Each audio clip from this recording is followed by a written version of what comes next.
ਓਮ ਸ਼ਾਂਤੀ। ਸਤਿ ਸ੍ਰੀ ਅਕਾਲ। ਮੈਂ ਅਮਰਜੀਤ ਕੌਰ ਦੁਆ ਆਪ ਜੀ ਦੇ ਨਾਲ ਇਸ ਇੱਕ ਓਂਕਾਰ ਇੱਕ ਪਰਮਾਤਮਾ ਦੀ ਐਪੀਸੋਡ ਵਿੱਚ ਫਿਰ ਆਪ ਜੀ ਦੇ ਸਾਹਮਣੇ ਆਪ ਜੀ ਦੇ ਨਾਲ ਰਲ ਕੇ ਆਪਾਂ ਸਤਸੰਗ ਕਰਨੇ ਆ 20 ਮਿੰਟ ਵਾਸਤੇ ਰੋਜ਼। ਅਤੇ ਜਪਜੀ ਦੇ ਸਾਹਿਬ ਦੀ ਜੀ ਦੇ ਸਾਂਝ ਹੋ ਰਹੀ ਹੈ ਅਤੇ ਆਪਾਂ ਜਪਜੀ ਸਾਹਿਬ ਦੀ ਪੌੜੀਆਂ ਨੂੰ, ਉਸ ਦੀ ਗਹਿਰਾਈਆਂ ਨੂੰ ਸਮਝ ਰਹੇ ਹਾਂ, ਇਕੱਠੇ ਸਿਮਰਨ ਕਰ ਰਹੇ ਹਾਂ, ਵਿਚਾਰ ਕਰ ਰਹੇ ਹਾਂ, ਗਹਿਰੀ ਗੱਲਾਂ ਕਰ ਰਹੇ ਹਾਂ, ਰੂਹਾਨੀਅਤ ਦੀ ਗੱਲਾਂ ਕਰ ਰਹੇ ਹਾਂ, ਰੂਹ ਦੀ, ਆਤਮਾ ਦੀ। ਅਤੇ ਜਿਹੜੀਆਂ ਗੱਲਾਂ ਆਮ ਤੌਰ 'ਤੇ ਸੁਣਾਈ ਨਹੀਂ ਦਿੰਦੀ, ਪਤਾ ਨਹੀਂ ਕਿਸੇ ਨੂੰ, ਉਹ ਗੱਲਾਂ ਕਰ ਰਹੇ ਹਾਂ। ਬ੍ਰਹਮ ਗਿਆਨੀਆਂ ਅਤੇ ਸੰਤਾਂ ਵਰਗਾ ਅਸੀਂ ਵਿਚਾਰ ਕਰ ਰਹੇ ਹਾਂ, ਰਲ ਕੇ ਸਾਦਾ ਰਸਤੇ 'ਤੇ ਟੁਰ ਪਏ ਹਾਂ ਉਸ ਅਕਾਲ ਪੁਰਖ ਦੇ ਰਾਹ 'ਤੇ। ਅਤੇ ਇੱਕ ਵਾਰੀ ਨਿਕਲ ਗਏ ਅਤੇ ਜ਼ਰੂਰੀ ਮਕਸਦ ਤੱਕ ਪਹੁੰਚਾਂਗੇ, ਕਿਉਂਕਿ ਉਸ ਦੀ ਆਦੇਸ਼ ਦੇ ਨਾਲ ਅਸੀਂ ਚੱਲ ਰਹੇ ਹਾਂ। ਅਤੇ ਆਦੇਸ਼ ਅਤੇ ਸੇ ਆਦੇਸ਼ ਉਸ ਦੀ ਵਡਿਆਈ ਵਿੱਚ। ਅਤੇ ਅਸੀਂ 4 ਪੌੜੀਆਂ ਆਦੇਸ਼ ਅਤੇ ਸੇ ਆਦੇਸ਼, ਆਦ ਅਨੀਲ ਅਨਾਦ ਅਨਾਹਤ ਜੁਗ ਜੁਗ ਏਕੋ ਵੇਸ, ਇੱਥੇ ਤੱਕਨ 31ਵੀਂ ਪੌੜੀ ਤੱਕਨ ਕਰ ਚੁੱਕੇ ਹਾਂ, 31 ਪੌੜੀਜ਼। ਅਤੇ ਹੁਣ ਆਪਾਂ 32 ਪੌੜੀ 'ਤੇ ਪਹੁੰਚ ਚੁੱਕੇ ਹਾਂ। ਮਿਲ ਕੇ ਇਸ ਨੂੰ ਇੱਕ ਵਾਰੀ ਆਪਣੇ ਮੁੱਖ ਦੇ ਨਾਲ ਉਚਾਰਾਂਗੇ, ਮਨ ਦੇ ਵਿੱਚ ਅਕਾਲ ਪੁਰਖ ਨੂੰ ਧਿਆਉਂਦਿਆਂ, ਆਪਣੇ ਆਪ ਨੂੰ ਆਤਮਾ ਸਮਝਦਿਆਂ। ਮੈਂ ਆਤਮਾ ਜੋਤੀ ਬਿੰਦੂ, ਤੂੰ ਪਰਮਾਤਮਾ ਜੋਤੀ ਬਿੰਦੂ। ਆਪਾਂ ਆਪਣੇ ਮਨ ਵਿੱਚ ਮਿਲ ਰਹੇ ਹਾਂ ਅਤੇ ਆਪਣੀ ਜੀਭ ਦੇ ਨਾਲ ਉਸਨੂੰ, ਉਸ ਦੀ ਬਾਣੀ ਨੂੰ ਬੋਲ ਰਹੇ ਹਾਂ। ਇੱਕ ਦੂ ਜੀਬੋ ਲੱਖ ਹੋਏ, ਲੱਖ ਹੋਵੇ ਲੱਖ ਵੀਸ, ਲੱਖ ਲੱਖ ਗੇੜਾ ਆਖੀਏ, ਏਕ ਨਾਮ ਜਗਦੀਸ਼। ਏਕ ਰਾਹ ਪਤ ਪਵੜੀਆਂ ਚੜ੍ਹੀਏ ਹੋਈ ਕੀਸ, ਸੁਣ ਗੱਲਾਂ ਆਕਾਸ਼ ਕੀ, ਕੀਟਾਂ ਆਏ ਰੀਸ। ਨਾਨਕ ਨਦਰੀ ਆਖੀਏ, ਕੂੜੀ ਕੂੜੇ ਠੀਸ। ਇਹ 32 ਪੌੜੀ ਹੈਗਾ ਅਤੇ 2 ਪੰਕਤੀਆਂ ਕਰਕੇ ਆਪਾਂ ਉਚਾਰਾਂਗੇ। ਪਹਿਲੀ 2 ਲਾਈਨਾਂ ਨੂੰ ਫਿਰ ਪੜ੍ਹਾਂਗੇ ਅਤੇ ਉਸਦੀ ਇੰਗਲਿਸ਼ ਮੀਨਿੰਗ ਨੂੰ ਵੀ ਸਮਝਾਂਗੇ। ਚਲੋ ਰਲ ਕੇ ਆਪਾਂ ਪੜ੍ਹਨੇ ਹਾਂ। ਇੱਕ ਦੂ ਜੀਬੋਂ ਲੱਖ ਹੋਏ, ਲੱਖ ਹੋਵੇ ਲੱਖ ਵੀਸ, ਲੱਖ ਲੱਖ ਗੇੜਾ ਆਖੀਏ, ਏਕ ਨਾਮ Jagdish. If one tongue equals 100,000 tongues and 100,000 multiplied by 20 more tongues, and each tongue recited his name not once but 100,000 tongues, 100,000 utterances, these recitations would be invalid if they are done with a false attitude and haughtiness. ਬਹੁਤ ਗਹਿਰੀ ਗੱਲ ਗੁਰੂ ਨੇ ਆਖਿਆ ਕਿ ਨਿਚੋੜ ਹੈ। ਅਸੀਂ ਇੱਕ ਦੂ ਜੀਬੋ ਲੱਖ, ਇੱਥੋਂ ਹੀ ਪੜ੍ਹ ਕੇ ਸਮਝ ਗਏ ਹਾਂ ਕਿ ਜਿੰਨੇ ਮਰਜ਼ੀ ਜੀਭ ਦੇ ਨਾਲ ਅਸੀਂ ਉਸ ਦੀ ਬਾਣੀ ਨੂੰ ਰਚੀਏ, ਅਸੀਂ ਉਸਦੀ ਵਾਹ ਕਰੀਏ, ਅਸੀਂ ਉਸਦੀ ਸਿਫਤ ਕਰੀਏ, ਸਿਫਤੀ ਕਰੀਏ ਅਤੇ ਉਸਦੀ ਪ੍ਰੇਜ਼ ਕਰੀਏ। ਸਾਡਾ ਇਸ ਇੱਕ ਜੀਭ 1 ਲੱਖ ਜੀਭ ਵੀ ਹੋ ਜਾਏ ਅਤੇ 1 ਲੱਖ ਜੀਭ ਨੂੰ 1,20,000 ਮਤਲਬ 20 ਦੇ ਨਾਲ ਮਲਟੀਪਲਾਈ ਕੀਤਾ ਹੈ, ਮਤਲਬ 20 ਲੱਖ ਹੋ ਜਾਏ ਅਤੇ ਉਸ 20 ਲੱਖ ਦੀ ਇੱਕ ਜੀਭ ਅਤੇ ਹਰ ਇੱਕ ਜੀਭ 1 ਲੱਖ ਵਾਰੀ ਫਿਰ ਉਚਾਰੇ, ਫਿਰ ਵੀ ਉਸ ਦੀ ਵਡਿਆਈ ਦੀ ਸੀਮਾ ਨਹੀਂ ਹੈਗਾ। ਅਤੇ ਗੁਰੂ ਕਹਿੰਦੇ ਨੇ ਲੱਖ ਲੱਖ ਗੇੜਾ ਆਖੀਏ, ਏਕ ਨਾਮ ਜਗਦੀਸ਼। ਕਿ ਸਾਡੀ ਜਿਹੜੀ ਇੰਟੈਂਸ਼ਨ ਹੈ, ਸਾਡੀ ਜਿਹੜੀ ਅੰਦਰ ਹਉਮੈ ਨਹੀਂ ਹੋਣੀ ਚਾਹੀਦੀ, ਉਸ ਦੀ ਉਚਾਰਨ ਨਿਮਰਤਾ ਦੇ ਵਿੱਚ, ਪਿਆਰ ਦੇ ਵਿੱਚ ਕਰਨੀ ਚਾਹੀਦੀ ਹੈ। ਉਸ ਨੂੰ, ਉਸ ਜਗਦੀਸ਼ ਨੂੰ ਅਸੀਂ ਜਪਣਾ, ਸਮਝਣਾ ਅਤੇ ਫਿਰ ਉਸ ਦੀ ਵਡਿਆਈ ਨੂੰ ਸਮਝਣਾ ਪਏਗਾ। ਉਸ ਦੀ ਪਿਆਰ ਨੂੰ ਆਪਾਂ ਜਪਾਂਗੇ, ਪਿਆਰ ਨਾਲ ਉਸ ਦੀ ਗੱਲ ਨੂੰ ਜਪਾਂਗੇ। ਫਿਰ ਅਸੀਂ ਉਸ ਏਕ ਨਾਮ ਨੂੰ ਇੱਕ ਮਨ ਦੇ ਨਾਲ, ਪਿਆਰ ਦੇ ਨਾਲ ਜਪਾਂਗੇ।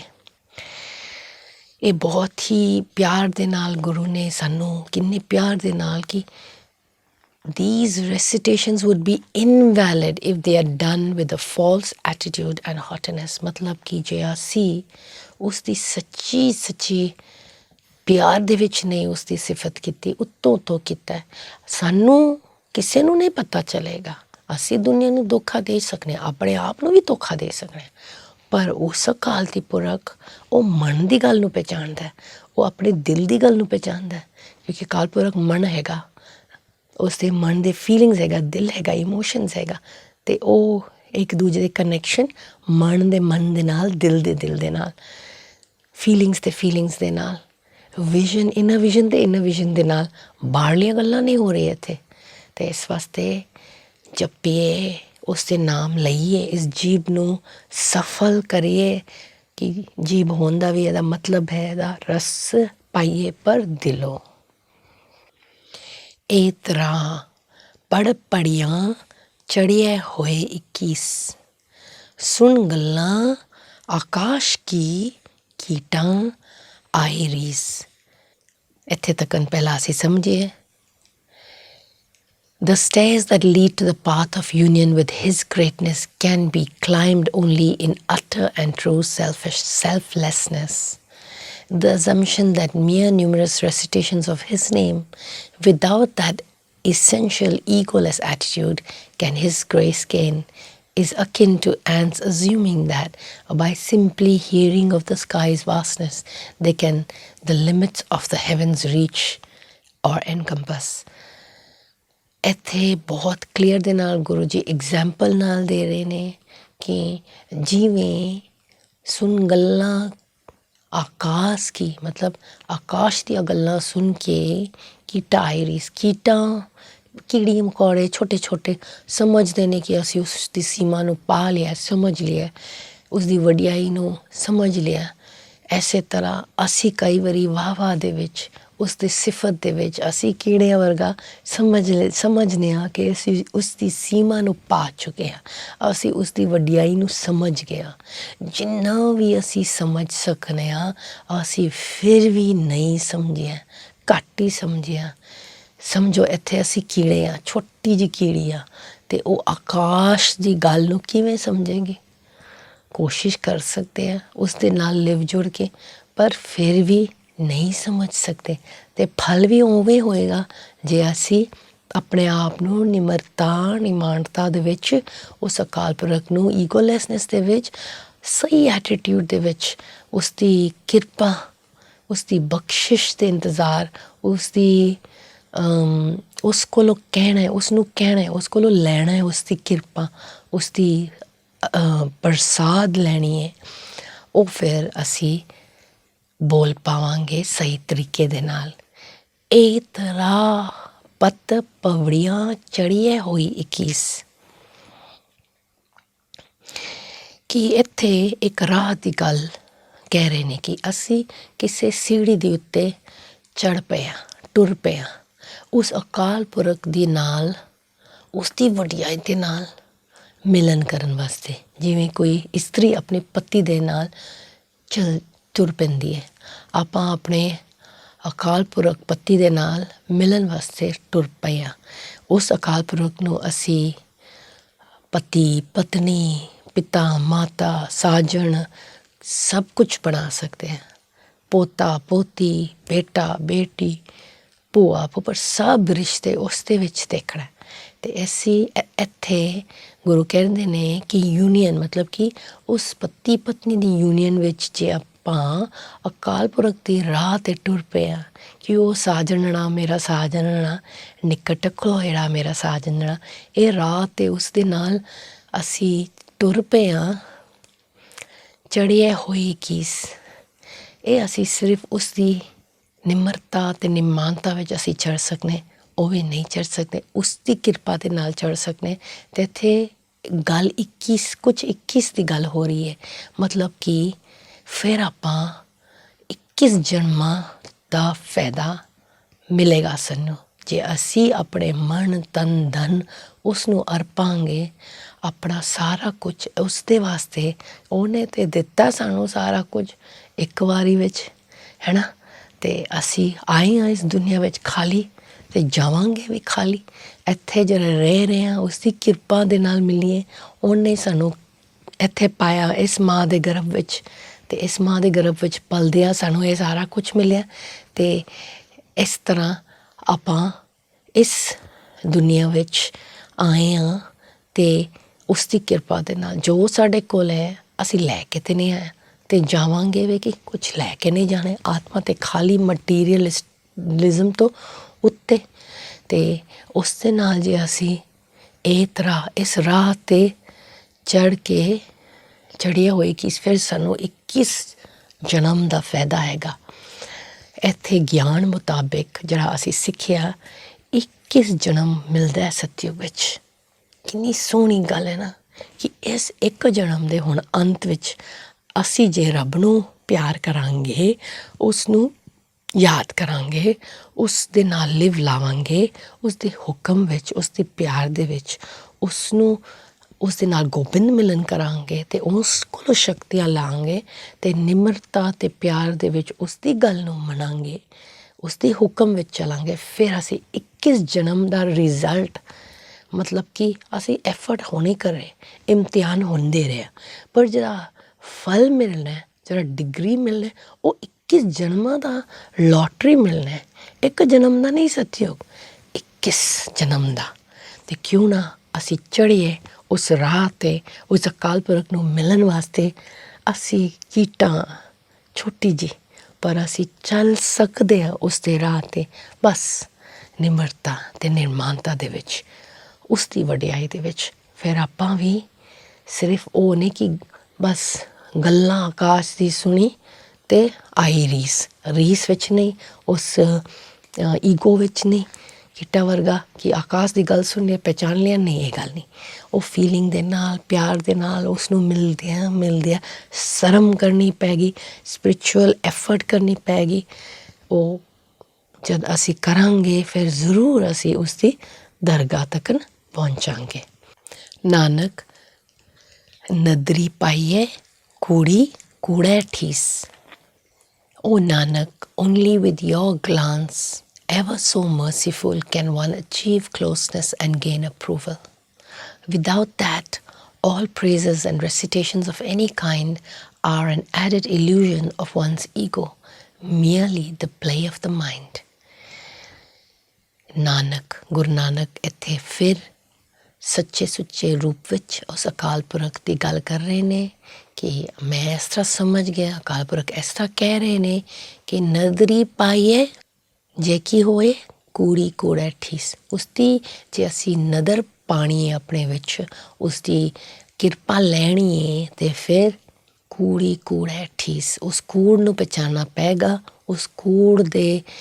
ਉਸ ਦੇ ਨਾਲ ਅਪਰੂਵਲ ਮਿਲੇਗਾ ਅਤੇ ਉਸ ਕੂੜ ਨੂੰ ਛੱਡਣੀ ਪਏਗੀ, ਉਸ ਈਗੋ ਨੂੰ ਛੱਡਣੀ ਪਏਗੀ ਕਿ ਅਸੀਂ ਉਸ ਉਸ ਬੋਸਟ ਦੇ ਵਿੱਚ, ਉਸ ਈਗੋ ਦੇ ਵਿੱਚ ਅਸੀਂ ਨਹੀਂ ਰਹਾਂਗੇ। ਅਸੀਂ ਉਸ ਤੋਂ ਉੱਤੇ ਚੜਾਂਗੇ, ਫਿਰ ਆਪਾਂ ਉਸ ਦੀ ਈਗੋ ਵਿੱਚ ਰਹਾਂਗੇ। ਇੱਥੇ ਗੁਰੂ ਗੱਲ ਕਰਦੇ ਨੇ ਕਿ ਜਿਹੜਾ ਬੋਸਟਿੰਗ ਹੈ ਕਿ ਮੈਨੂੰ ਇਹ ਆਉਂਦਾ, ਉਹ ਆਉਂਦਾ, ਇਹ ਈਗੋ ਨੂੰ ਵਧਾਉਂਦੀ ਹੈ। ਮੈਨੂੰ ਕੁਛ ਨਹੀਂ ਆਉਂਦਾ, ਜੋ ਇਹ ਸੱਚੋਂ ਦਿਲੋਂ ਮੈਨੂੰ ਜੋ ਆਉਂਦਾ ਉਸਨੇ ਮੈਨੂੰ ਦਿੱਤਾ, ਉਸਨੇ ਮੈਨੂੰ ਟੱਚ ਕੀਤਾ, ਉਸਨੇ ਮੈਨੂੰ ਪੜ੍ਹਾਇਆ, ਉਸਨੇ ਮੈਨੂੰ ਇੱਥੇ ਖਿੱਚਿਆ, ਉਸਨੇ ਮੈਨੂੰ ਇਹ ਪੜ੍ਹਾਇਆ, ਉਸਨੇ ਮੈਨੂੰ ਇਹ ਗੁਰਬਾਣੀਆਂ ਦੀਆਂ ਪੰਕਤਾਂ ਸਮਝਾਇਆ, ਸਮਝ ਆਈ। ਮੈਂ ਤੁਹਾਨੂੰ ਆਪ ਜੀ ਨੂੰ ਦੱਸਣਾ ਚਾਹੁੰਦੀ ਹਾਂ ਕਿ ਮੈਂ ਤਾਂ ਇੰਗਲਿਸ਼ ਸਕੂਲ ਵਿੱਚ 11 ਸਾਲ ਪੜ੍ਹੀ ਹਾਂ, ਬੋਰਡਿੰਗ ਸਕੂਲ ਵਿੱਚ, English medium education through out. Punjabi ਮੈਂ ਕਦੀ ਸਿੱਖਿਆ ਵੀ ਨਹੀਂ ਜ਼ਿੰਦਗੀ ਵਿੱਚ। ਹਾਂ, ਅਸੀਂ ਪੰਜਾਬੀ ਹੈਗਾ, ਪੰਜਾਬੀ ਘਰ ਵਿੱਚ ਪਰਵਰਿਸ਼ ਹੋਏ ਅਤੇ ਮਾਂ ਪੰਜਾਬੀ ਵਿੱਚ ਬੋਲਦੇ ਨੇ, ਪਿਓ ਪੰਜਾਬੀ ਵਿੱਚ ਬੋਲਦੇ ਨੇ, ਅਤੇ ਵਿਆਹ ਹੋਇਆ ਅਤੇ ਸੱਸ ਸਸੁਰ ਵੀ ਪੰਜਾਬੀ ਵਿੱਚ ਬੋਲਦੇ ਨੇ ਸਾਡੇ ਨਾਲ, ਅਤੇ ਇਸੇ ਕਰਕੇ ਪੰਜਾਬੀ ਸਾਨੂੰ ਬੋਲਣੀ ਆਉਂਦੀ ਹੈ। ਪਰ ਇੱਕ ਟਾਈਮ ਤੱਕ ਅਸੀਂ ਇੰਨਾ ਪੰਜਾਬੀ ਉਚਾਰਦੇ ਨੇ, ਇੰਗਲਿਸ਼ ਘਰ ਵਿੱਚ ਬੋਲਦੇ, ਬੱਚਿਆਂ ਦੇ ਨਾਲ, ਆਪਣੇ ਹਸਬੈਂਡ ਦੇ ਨਾਲ ਇੰਗਲਿਸ਼ ਵਿੱਚ ਹੀ ਬੋਲਦੇ ਹਾਂ। ਪਰ ਗੁਰੂ ਨੇ ਜਦੋਂ ਖਿੱਚਿਆ ਆਪਣੇ ਵੱਲ, ਅਤੇ ਉਸ ਵੇਲੇ ਮੈਨੂੰ ਬ੍ਰਹਮਾ ਕੁਮਾਰੀ ਦਾ ਜਾਂ ਕਿਸੇ ਨੂੰ ਕੁਛ ਵੀ ਨਹੀਂ ਪਤਾ, ਅਸੀਂ ਆਪਣੇ ਘਰ ਵਿੱਚ ਰਹਿ ਰਹੇ ਹਾਂ। ਅਤੇ ਫਿਰ ਮੈਂ ਆਪਣੇ ਧਰਮ ਦਾ ਲੜ ਫੜਿਆ, ਅਤੇ ਸਾਨੂੰ ਸਾਰਿਆਂ ਨੂੰ ਪਹਿਲੇ ਆਪਣੇ ਧਰਮ ਦਾ ਲੜ ਫੜੀਏ। ਜੇ ਸਾਨੂੰ ਲੱਗੇ ਕਿ ਅਸੀਂ ਜਿਹੜੀ ਖੋਜ ਕਰੇ ਉਸ ਦੇ ਵਿੱਚ ਹੈਗਾ ਪਰ ਸਮਝ ਨਹੀਂ ਆ ਰਿਹਾ, ਫਿਰ ਇੱਥੇ ਆ ਕੇ ਧਾਰਮਿਕ ਸਥਾਨ ਹੈ, ਸਾਰੇ ਧਰਮ ਵਾਸਤੇ ਓਪਨ ਹੈ। ਇੱਥੇ ਕੋਈ ਇੱਕੋ ਧਰਮ ਇੱਕੋ ਭਾਸ਼ਾ ਵਾਲਾ ਨਹੀਂ, ਇੱਥੇ ਹਰ ਇੱਕ ਭਾਸ਼ਾ ਵਿੱਚ ਗੱਲ ਹੁੰਦੀ ਹੈ। ਭਾਖਿਆ ਭਾਵ ਅਪਾਰ, ਇੱਥੇ ਪਿਆਰ ਦੀ ਗੱਲ ਹੈ, ਪਰ ਟਰਾਂਸਲੇਸ਼ਨਸ ਹਰ ਇੱਕ ਭਾਸ਼ਾ ਵਿੱਚ। ਕੋਈ ਵੀ ਲੈਂਗੁਏਜ ਤੁਸੀਂ ਸਿੱਖ ਸਕਦੇ ਹੋ, ਉਹ ਫਿਰ ਗੁਰੂ ਦੀ ਗੱਲ ਨੂੰ ਸਮਝ ਆਉਂਦੀ ਹੈ। ਮੈਂ ਗੁਰਬਾਣੀ, ਮੈਂ ਕਹਿ ਰਹੀ ਸਾਂ ਕਿ ਮੈਂ ਪੰਜਾਬੀ ਗੁਰਬਾਣੀ ਸਿੱਖਦਿਆਂ ਸਮਝ ਆਈ। ਉਸ ਵੇਲੇ ਜਦ ਮੈਂ ਗੁਰਬਾਣੀਆਂ ਦੀਆਂ ਪੰਕਤੀਆਂ ਪੜ੍ਹ ਰਹੀ ਸਾਂ ਅਤੇ ਸਮਝ ਰਹੀ ਸਾਂ ਅਤੇ ਗੁਰੂ ਗ੍ਰੰਥ ਸਾਹਿਬ ਦੀ ਖੋਜ ਕਰ ਰਹੀ ਸਾਂ, ਅਤੇ 10-10, 12-12 ਸਟੀਕ ਮਨਮੋਹਨ ਸਿੰਘ ਦੇ ਖਰੀਦੇ ਸਨ, ਦੜਪਣ ਦੀਆਂ ਕਿਤਾਬਾਂ ਖਰੀਦੇ ਸਨ ਪ੍ਰੋਫੈਸਰ ਦਰਸ਼ਨ ਸਿੰਘ ਨੇ। ਉਸ ਨੂੰ ਬਹਿ ਕੇ ਆਪਾਂ ਇੱਕ ਛੋਟੀ ਜਿਹੀ ਗਰੁੱਪ ਬਣਾਈ ਸੀ 10-12 ਲੜਕੀਆਂ ਦਾ, ਮਤਲਬ ਮਾਤਾएं ਦਾ। ਇਹ ਬੜੇ ਸਾਲ ਦੀ ਗੱਲ ਮੈਂ ਕਰ ਰਹੀ, 15 ਸਾਲ ਉੱਤੇ ਹੋ ਗਏ ਇਹ ਗੱਲ ਨੂੰ, ਨਹੀਂ ਉਸ ਤੋਂ ਵੀ ਜ਼ਿਆਦਾ, ਜਦ ਮੈਂ 30 ਸਾਲ ਦੀ ਸਾਂ। ਅਤੇ ਇਟਸ ਅ ਲੌਂਗ ਟਾਈਮ ਇਹ ਅਸੀਂ ਖੋਜ ਕੀਤਾ, ਰਲ ਕੇ ਆਪਾਂ ਕਲਾਸ ਕਰਦੇ ਸਾਂ। ਉੱਥੇ ਹੌਲੀ ਹੌਲੀ ਪੰਜਾਬੀ ਸੁਣ ਕੇ ਗਿਆਨੀ ਕੋਲ ਗੁਰਬਾਣੀ ਪੜ੍ਹ ਕੇ, ਸੋ ਹੌਲੀ ਹੌਲੀ ਅਸੀਂ ਸਮਝ ਕਿ ਇੱਕ ਰੂਹਾਨੀ ਰਾਹ ਹੈਗਾ, ਇੱਕ ਰੂਹਾਨੀ ਸਫ਼ਰ ਹੈਗਾ। ਅਤੇ ਕੋਈ ਭਾਈ ਜੀ ਆਏ ਸਨ, ਇਸ ਤਰ੍ਹਾਂ ਹੀ ਜ਼ਿੰਦਗੀ ਵਿੱਚ ਆਉਂਦੇ ਨੇ ਵਧੀਆ ਆਤਮਾएं। ਮਸਕੀਨ ਜੀ ਵੀ ਆਏ ਸਨ, ਭਾਈ ਜਸਪਾਲ ਸਿੰਘ ਵੀ ਆਏ ਸਨ, ਗਿਆਨੀ ਤਰਜੀਤ ਸਿੰਘ ਵੀ ਆਏ। ਆਪਣੀ ਜ਼ਿੰਦਗੀ ਵਿੱਚ ਬਹੁਤ ਅੱਛੇ ਪ੍ਰੋਫੈਸਰ ਦਰਸ਼ਨ ਸਿੰਘ ਵੀ ਆਏ। ਇਹਨਾਂ ਕੋਲ ਬਹੁਤ ਕੁਝ ਪਾਇਆ, ਅਤੇ ਅਮਰੀਕਨ ਸਿੱਖ ਸਨਾਟਮ ਕੌਰ ਵਗੈਰਾ ਸਭ ਮੇਰੀ ਜ਼ਿੰਦਗੀ ਵਿੱਚ ਆਏ। ਇੱਥੇ ਤੱਕ ਕਿ ਸ਼੍ਰੀ ਰਵੀ ਸ਼ੰਕਰ ਨੂੰ ਵੀ ਅਸੀਂ ਗੁਰਦੁਆਰਾ 'ਤੇ ਲੈ ਗਏ ਸਾਂ, ਅਤੇ ਉਹ ਆਰਟ ਆਫ ਲਿਵਿੰਗ ਵਾਲੇ ਜਿਹੜੇ ਸ਼੍ਰੀ ਰਵੀ ਸ਼ੰਕਰ, ਉਹ ਵੀ ਆਏ ਸਾਨੂੰ ਮਿਲ ਕੇ। ਅਸੀਂ ਉਹਨਾਂ ਨੂੰ ਗੁਰਦੁਆਰਾ ਲੈ ਕੇ ਤਾਂ ਮੱਥਾ ਵੀ ਇਕੱਠੇ ਟੇਕਿਆ। ਅਤੇ ਰਾਧਾ ਸੁਆਮੀ ਦੇ ਬਾਬਾ ਜੀ ਗੁਰਿੰਦਰ ਸਿੰਘ ਵੀ ਸਾਨੂੰ ਬੁਲਾਇਆ, ਅਕੇਲੇ ਵਿੱਚ ਆਪਾਂ ਸਾਂਝ ਕੀਤੀ ਹੈ, ਉਹਨਾਂ ਨੂੰ ਸਮਝਿਆ। ਇੰਨੀ ਕਿਰਪਾ ਹੋਈ ਸਾਡੇ ਦੇ ਉੱਤੇ ਇਸ ਰੂਹਾਨੀ ਰਾਹ 'ਤੇ ਅਸੀਂ ਜਦੋਂ ਨਿਕਲੇ ਹਾਂ, ਬਸ ਗੁਰੂ ਨੇ ਇੰਨੀ ਕਿਰਪਾ ਕੀਤੀ, ਕਿਉਂਕਿ ਮੇਰਾ ਮਨ ਸੱਚਾ ਸੀ। ਮਨੋਂ ਦਿਲੋਂ ਮੈਂ ਸਮਝਣਾ ਚਾਹੁੰਦੀ ਸਾਂ ਕਿ ਮੇਰੇ ਇਸ ਦੁਨੀਆ ਵਿੱਚ ਆਉਣ ਦਾ ਮਕਸਦ ਬੱਚੇ ਨੂੰ ਕਿਵੇਂ ਪਾਲਾਂ, ਅੱਛੇ ਇਨਸਾਨ ਕਿਵੇਂ ਬਣਾਵਾਂ। ਮੈਨੂੰ ਪਤਾ ਸੀ ਮੇਰੇ ਹੱਥ ਦੀ ਗੱਲ ਨਹੀਂ, ਅਕਾਲ ਪੁਰਖ ਦੀ ਲੜ ਫੜਨੀ ਪੈ ਗਈ ਅਤੇ ਉਹੀ ਉਹ ਰੱਖਿਆ ਕਰੇਗਾ। ਅਤੇ ਇਸ ਰਾਹ 'ਤੇ ਟੁਰਦਿਆਂ ਫਿਰ ਮੈਨੂੰ ਹੋਰ ਗਿਆਨ ਮਿਲ ਰਿਹਾ ਕਿ ਗੁਰੂ ਦੀ ਹੁਕਮ ਹੈ, ਅਤੇ ਇਸ ਬ੍ਰਹਮਾ ਕੁਮਾਰੀ ਸੰਸਥਾ ਵਿੱਚ ਲਾਸਟ ਵਿੱਚ ਮੈਂ ਪਹੁੰਚੀ ਹਾਂ, ਅਤੇ ਇੱਥੇ ਹੀ ਹੁਣ ਮੈਂ ਟਿੱਕੀ ਹਾਂ। 11 ਸਾਲ ਹੋ ਗਏ, ਅਤੇ ਇੱਥੇ ਹੀ ਮੈਨੂੰ ਸਾਰਾ ਕੁਝ ਮਿਲ ਰਿਹਾ, ਕਿਉਂਕਿ ਇਹ ਬ੍ਰਹਮ ਗਿਆਨੀਆਂ ਦਾ ਸੰਗਤ ਮਿਲ ਰਿਹਾ, ਸਾਧ ਦੀ ਸੰਗਤ ਮਿਲ ਰਹੀ ਹੈ। ਅਤੇ ਹਰ ਇੱਕ ਧਰਮ ਨੂੰ ਹੁਣ ਮੈਂ ਵੀ ਸਿੱਖਿਆ ਦੇ ਰਹੀ ਹਾਂ, ਮੈਂ ਵੀ ਰੱਬ ਦੀਆਂ ਗੱਲਾਂ ਸੁਣਾ ਰਹੀ ਹਾਂ ਉਸ ਦੀ ਇੰਸਟਰੂਮੈਂਟ ਬਣ ਕੇ। ਅਤੇ ਇਹ ਮੈਨੂੰ ਮੇਰੀ ਬਹੁਤ ਖੁਸ਼ਕਿਸਮਤ ਹੈ ਕਿ ਮੈਨੂੰ ਰੱਬ ਨੇ ਆਪਣੀ ਸੰਸਥਾ 'ਤੇ ਲੈ ਕੇ ਆਏ ਹਾਰ ਕੇ। ਅਤੇ ਇੱਥੇ ਆਉਣ ਤੋਂ ਬਾਅਦ ਮੈਨੂੰ ਦੁੱਖ ਨਹੀਂ ਲੱਗਦਾ। ਦੁੱਖ ਆਉਂਦੀ ਹੈ ਅਤੇ ਜਾਂਦੀ ਹੈ, ਮੈਂ ਦੁੱਖ ਤੋਂ ਉੱਤੇ ਜਿਵੇਂ ਕਿ ਚੜ੍ਹ ਗਈ ਹਾਂ। ਅਤੇ ਆਪ ਜੀ ਨਾਲ ਇਸ ਵਾਸਤੇ ਸ਼ੇਅਰ ਕੀਤਾ ਕਿ ਪੰਜਾਬੀ ਸਮਝਣਾ, ਉਸ ਟਾਈਮ ਨਾ ਇੰਟਰਨੈਟ ਨਾ ਕੰਪਿਊਟਰ ਕੁਛ ਵੀ ਨਹੀਂ ਸੀ, ਫਿਰ ਵੀ ਉਸ ਦੀ ਕਿਰਪਾ ਦੇ ਨਾਲ ਸੁਣਦਿਆਂ ਮੰਨਣ ਵਿੱਚ ਆ ਗਿਆ। ਅਤੇ ਆਓ ਇਸ ਪ੍ਰੋਗਰਾਮ ਵਿੱਚ ਆਪਾਂ ਵੀ ਸੁਣ ਕੇ ਜੀਵਾਂ ਤੇਰੀ ਬਾਣੀ ਆਪਾਂ ਰਲ ਕੇ ਕਰ ਰਹੇ ਹਾਂ। ਸ਼ੁਕਰ ਉਸ ਅਕਾਲ ਪੁਰਖ ਦੀ, ਆਪ ਜੀ ਦਾ ਸ਼ੁਕਰ, ਆਪ ਸੁਣਦੇ ਹੋ, ਨਾਲ ਸਾਥ ਦਿੰਦੇ ਹੋ ਮੇਰਾ। ਥੈਂਕ ਯੂ ਜੀ। ਅਗਲੀ ਕੜੀ ਫਿਰ ਮਿਲਾਂਗੇ। ਇੱਕ ਓਂਕਾਰ। ਸਤਿ ਸ੍ਰੀ ਅਕਾਲ। ਓਮ ਸ਼ਾਂਤੀ।